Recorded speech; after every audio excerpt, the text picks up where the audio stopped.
வணக்கம் அப்ரகாம். அதாவது கர்நாடக மாநிலம் கொடகு, கேரள மாநிலம் வயநாடு உள்ளிட்ட பகுதிகளில் கனமழை பெய்து வருகிறது. இந்த மழையின் தாக்கம் அடுத்த 2 தினங்களுக்கு இருக்கும் என்று வானிலை ஆய்வு மையம் சார்பில் தெரிவிக்கப்பட்டுள்ளது. இந்த நிலையில் மைசூரு மாவட்டம் ஹெகடதேவன் கோட்டை தாலுகாவில் உள்ள கபினி அணை முழு கொள்ளளவை எட்டியுள்ளது.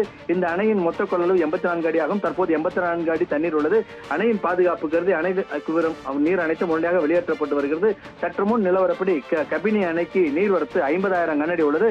ஆனால் அணையின் பாதுகாப்பு கருதி அணையிலிருந்து 60,000 கனஅடி தண்ணீரை வெளியேற்றியுள்ளனர். இது கபிலா ஆறு மூலம் வெளியேற்றப்பட்டு டி நரசிபுரம் என்ற இடத்தில் காவிரி ஆற்றில் இணைகிறது. அதேபோல் மண்டியா மாவட்டம் ஸ்ரீரங்கப்பட்டினம் தாலுகாவில் உள்ள கிருஷ்ணராஜசாகர் அணைக்கு கொடகு மாவட்டத்தில் உள்ள ஹாரங்கி, ஹேமாவதி அணைகள் இருந்து அதிக அளவு தண்ணீர் திறந்துவிடப்பட்டுள்ளது. தற்போது ஹேமாவதி அணையிலிருந்து 74,000 கனஅடி தண்ணீர் திறந்துவிடப்பட்டுள்ளது. அதேபோல் ஹாரங்கி அணையிலிருந்தும் 20,000 கனஅடி தண்ணீர் திறந்துவிடப்பட்டுள்ளது. இதனைத் தொடர்ந்து கிருஷ்ணராஜசாகர் அணைக்கு இன்று பிற்பகல் முதல் 1 லட்சம் கனஅடி தண்ணீர் வரும் என்று எதிர்பார்க்கப்படுகிறது. ஏற்கனவே கிருஷ்ணராஜசாகர் அணை தனது முழு கொள்ளளவை எட்டியுள்ளதால் இன்று காலை 55,000 கனஅடி தண்ணீர் திறந்துவிடப்பட்ட நிலையில் தற்போது 80,000 கனஅடி தண்ணீரை கிருஷ்ணராஜசாகர் அணையிலிருந்து திறந்துவிட்டுள்ளனர்.